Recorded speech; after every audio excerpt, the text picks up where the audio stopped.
네, 대기업 시리즈 3탄입니다. 어떤 대기업에 가면 좋을까? 그 전에는 이제 대기업에 가야 되는 이유, 그 다음에 대기업에 가지 말아야 되는 이유에 대해서 말씀드렸죠. 이번에는 그렇다고 하면 어떤 대기업에 가면 좋을까에 대해서 좀 이야기해 보려고 해요. 일단 시작하기 전에 좀 전제가 있어요. 모두에게 해당되지는 않을 것 같고, 어떤 사람은 또 편하게 그냥 난 직장생활 하고 싶어 이런 사람도 있을 수 있잖아요. 근데 그런 분들 말고 나는 빠르게 다양한 경험을 통해서 남들보다 배의 속도로 성장하고 싶다면 제가 아마 드리는 말씀이 보통 맞을 겁니다. 하나둘씩 말씀드리면 일단 첫 번째입니다. 창업자가 아직 회사를 운영하고 있는 대기업이면 되게 좋아요. 창업자라고 하면 이제 처음에 회사를 설립을 해서 아직까지도 운영을 하면서 회사를 대기업으로 키운 그런 회사들이 있습니다. 예를 들어서 세트리온의 서정진 회장 같은 사람, 그 다음에 다음 카카오의 뭐 김범수 회장 같은 분들, 그런 분들 있으면 좋습니다.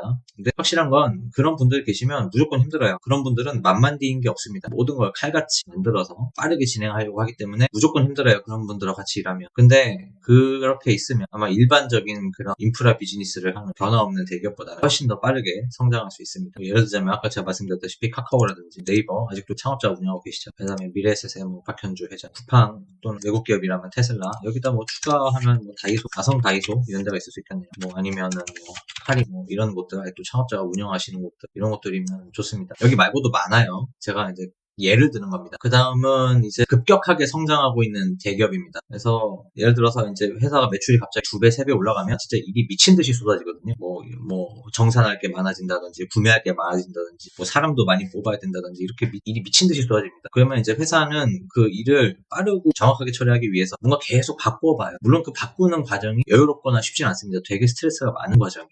근데 그렇게 함으로써 내가 여러 가지 툴을 도입해 볼 수 있고, 그리고 거기에 대해서 괜찮다고 하면 회사에서 거기에 대해서 계속 투자를 해주거든요. 그게 직장인들에겐 엄청난 성장의 기회입니다. 예를 들어서 제가 뭐 특정 산업을 비하하는 건 아니지만 뭐 도시가스 공급하는 회사 같은 경우에는 변화 있을 만한 게 그렇게 많지 않잖아요. 기존의 인프라를 잘 유지하는 게 중요하니까 새롭게 뭔가 바꾸거나 하는 걸 잘 안 하려고 할 겁니다. 거기서는 기존에 있는 인프라를 빠르게 잘 보존하는 것들, 이런 것들이 아마 핵심 일이 될 텐데, 그게 아니라 예를 들어서 카카오처럼 갑자기 막 성장할 때, 그러면 뭐 사람이 뭐 갑자기 몇 천명씩 들어오면 그 사람 어떻게 관리할 건지, 그 다음에 그 사람의 일을 어떻게 주고 어떻게 성과 관리를 할 건지, KPI라고 하죠. 그런 것들에 대한 새로운 방안이 계속 도입이 되고, 그 다음에 회사에서 거기에 대해서 투자를 해주거든요. 그래서 그런 것들이 되게 좋은데, 뭐 예를 들어서 이제 기존 대기업에서도 그런 경우가 좀 있어요. 예를 들어서 삼성 바이오로직스 같은 경우, 기존에 있던 바닥에 깔린 전자를 기반으로 그 산업에 맞게 빨리 빌드업을 할 수 있죠. 그래서 기존 시스템을 바탕으로 그렇게 하는 회사들, 그런 회사들이 상당히 좀 여러분이 가면 많이 성장할 수 있고, 근데 급격하게 성장한다는 의미가 조금 어려울 수 있잖아요. 어떤 걸 의미하는 건지 대략 뭐 한 이렇게 보시면 되는데, 뭐 완전히 맞지는 않고요. 3년 연속으로 연간 매출이 한 70% 이상씩 계속 성장하는 기업. 제가 원래 50% 쓰려고 하다가 50%는 조금 애매한 부분이 있는 것 같아요. 예를 들어서 갑자기 뭐 제품군이 새로 추가된다든지 뭐 이러면 회사가 갑자기 50%씩 성장하는 경우도 있거든요. 근데 뭐 7, 80%씩 거의 100%씩 성장하는 건 쉽지 않으니까 보통 한 70% 이상 연달아서 계속 성장을 하고 있다, 이런 회사들. 그 다음에 이제 막 상장한 대기업들, 뭐 이거는 벤처기업도 포함됩니다. 막 상장해서 이제 회사에 캐시가 많이 쌓이니까 그걸 가지고 이제 그 사업을 이제 본격적으로 더 확대하기 위한 여러 투자를 많이 해요. 그래서 막 상장한 대기업이라든지 아니면은 대형 기업을 인수한 대기업 같은 경우, 예를 들어서 삼성전자가 그때 하만 인수했을 때 뭐 이런 케이스 같이 대형 기업을 인수한 대기업은 시장을 빠르게 장악하고 그 인수한 회사도 빠르게 장악하려고, PMI라고 하는데, 그걸 가지고 좀 회사를 갖다가 더 사업을 막 키우려고 하는 그런 회사들 가면 그게 여기에 해당이 됩니다. 뭐 기타 여러 가지 케이스가 있고, 요 판단 기준은 뭐 사람마다 다를 수 있어요. 일단 저는 예시로 말씀드린 겁니다. 뭐 그래서 그 예를 들자면 쿠팡의 경우가 있죠. 이제 한 5년 전, 지금 쿠팡은 이제 좀 성장이 예전처럼 막 200%씩 성장을 이러지 않으니까요. 그래서 한 5년 전에 쿠팡, 그 다음에 이제 얼마 전에 상장해서 대박이 났던 LG 에너지 솔루션 같은 경우에는 아마 제가 알기로 구본모 회장님이 거의 한 30년 동안 이 회사에 투자를 하면서 매출이 거의 연 단위로 그 배씩 성장했던 걸로 알고 있어요. 그래서 이런 LG 에너지 솔루션, 그 다음에 뭐 토스 서비스 유명 비바 리퍼블리카, 뭐 이런 회사들이 뭐 여기에 해당이 될 수 있을 겁니다. 여기 말고도 많습니다. 아까도 말씀드렸지만 이건 예시예요. 그 다음에는 한 분야에 꾸준하게 투자하고 있는 대기업입니다. 뭐 이런 기업 같은 경우는 미래에 대한 확신이 완전히 가득 찬 회사예요. 그래서 예를 들어서 뭐 쿠팡이라든지 아까 말씀드렸던 배터리 쪽에 계속 투자하던 LG 에너지 솔루션이라든지 뭐 이런 회사들, 미래에 대한 확신이 아주 완전히 정해져 있어서 거기에 대해서 누가 뭐라고 해도 계속 가는 겁니다. 그럼 내가 이제 내부에서는 큰 대기업 집단이 내부에서 엄청 공격받아요. 뭐 회장님이 뭐 너무 독단적으로 경영을 한다, 뭐 이런 걸 하기 위해서, 이걸 버티기 위해서 계속 뭔가 보고서를 내고 그걸 견디는 작업을 계속 하거든요. 그래서 그걸 갖다 견딜 수 있도록 뭔가 새롭게 또 만들고 바꾸고 외부에 홍보하고 이런 과정을 계속 하면서 내가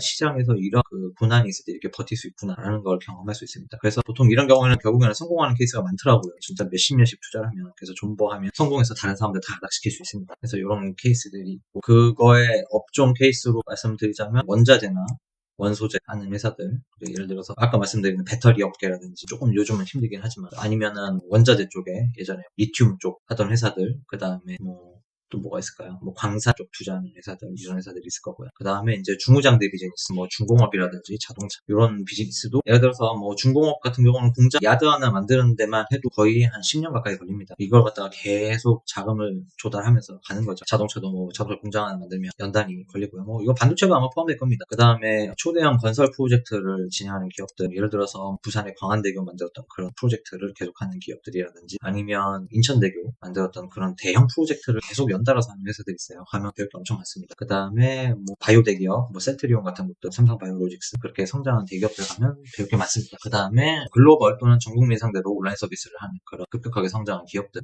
대표적인 사례로 구글 같은 거 들 수 있고 아니면 카카오, 네이버 같은 것들, 그 다음에 라인 이런 거 들 수 있겠죠. 예시 기업인데 앞에서 말씀드렸네요. 엔지니어리솔루션, 포스코 퓨처인 이런데 배터리는 요즘 워낙 침체기가 와서 아닐 수도 있지만 또 제가 보기엔 또 성장할 수 있을 것 같아요. 쿠팡이라든지 한화 에어로스페이스 지금 항공 쪽에서 엄청 투자를 하고 있죠. 그 다음에 카이라든지 여기는 조금 거의 준 공기업에서 조금 개념이 다르긴 하지만 이런 곳들 가면은 아마 거기에 해당될 겁니다. 그래서 제일 좋은 거는 이 세 가지가 다 해당되는 기업에 가면 내가 일반 대기업 다니는 것보다 거의 몇 배로 성장할 수 있다. 이거 확실해요. 창업자가 아직 회사를 운영하고 있다. 급격하게 성장하고 있다. 한 분야에 꾸준하게 투자하고 있다. 그래서 이게 다 해당되는 이런 스위스팟에 다 해당이 되면 제일 좋겠지만 이런 회사들 많지 않잖아요. 많지 않아요. 그래서 그런 케이스라고 하면 제가 보기에는 여기서 한 가지만 해당이 돼도 일반적인 회사 다니는 것보다 빠르게 성장할 수 있을 거라고 생각을 합니다. 중소기업이라면 또는 벤처기업이라고 하면 요거 일단은 창업자가 아직도 운영하는 케이스가 많기 때문에 여기서 플러스 급격하게 성장하고 있다 또는 창업자가 있는데 꾸준하게 투자를 하고 있다 이런 회사들에 가면은 내가 더 빠르게 성장할 수 있는 그런 기회가 있을 수 있고요. 이렇게 가면 어쩌면 대기업 다니는 것보다 사람이 훨씬 더 빠르게 성장할 수 있을 겁니다. 그래서 이런 부분 한번 잘 유념하셔서 커리어를 한번 계획하시면 좋을 것 같아요. 끝!